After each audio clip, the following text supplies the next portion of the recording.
Hey there folks, Wrel here. As many of you may know, I like drifter jump jets. I love drifter jump jets actually. I'm a drifter jump jet enthusiast, but there's one thing that drives me nuts when it comes to using the things. And it's not that the movement speed bonus is functionally non-existent, it's not that you still get hitch or slow down randomly while hovering over the ground, and it's not even that it's the single most situational class ability in the entire game.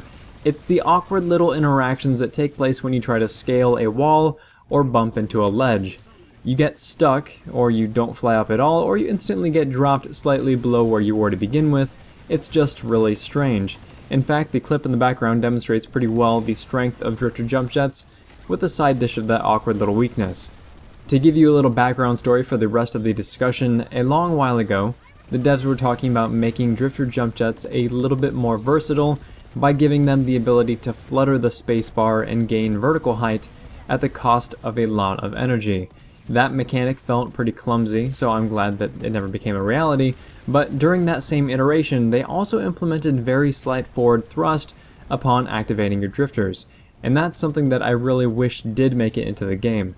When the changes were on the test server, I did a video, a rather lengthy critique, just talking about how weird and out of place smashing the spacebar felt for what it actually did for you, and I've linked that video in the description below if you want to check it out. But either way, the changes were on test for a while, and then they kind of just disappeared. I guess that the devs didn't want to go that direction, which I really don't blame them for, but scrapping the entire buff to drifters as a whole kind of felt really wrong.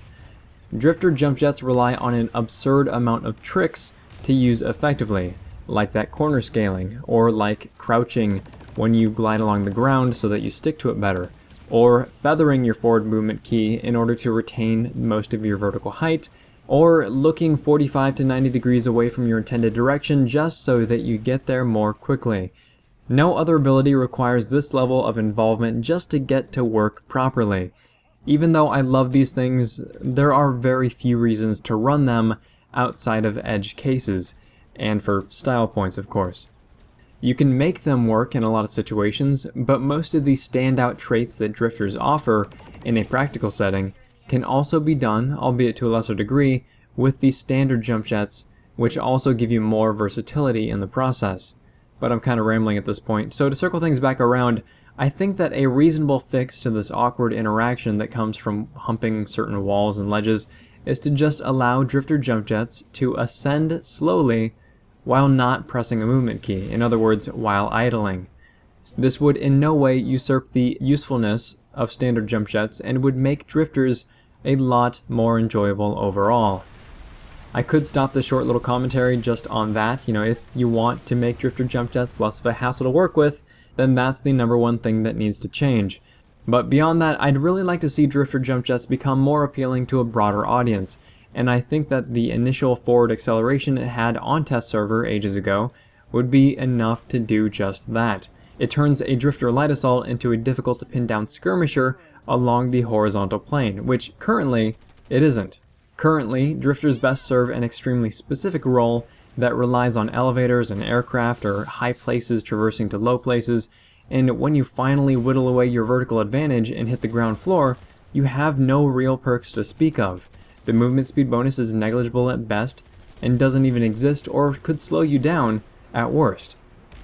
This leaves drifter light assaults as basically a carbine-wielding infantry class without an ability that provides them an adequate combat advantage. So again, that forward acceleration would be perfect. It'd be beyond perfect, even. It gives you a feeling of being light, of being quick, and opened up a whole new world of skillful possibilities. For those of you who didn't get a chance to try it out on test server way back when, go ahead and watch the video that I have linked. If you've played with drifter jump jets for a while, you'll see a difference clear as day. There are many solutions that have been proposed, like giving drifters just a flat, slight vertical lift while moving instead of descending like they do currently, or the flutter to spacebar raise, or a toggle switch that switches you from drifters to standard jump jets. But between the slight vertical rise while idle and that initial forward acceleration, drifters will be in the perfect place without fundamentally changing their playstyle. If this video has been interesting, helpful, or entertaining, please feel free to like, subscribe, tell your friends about the channel. I know this was a short little, almost ranty sort of thing, but the state of drifter jump jets has not improved in a practical sense since its inception, and I really think that there are just a couple of small numerical tweaks that would make it leaps and bounds more attractive as an alternative without having to cross our fingers for the currently unscheduled Light Assault class revamp to roll around. Thanks very much, folks. Wrel signing off.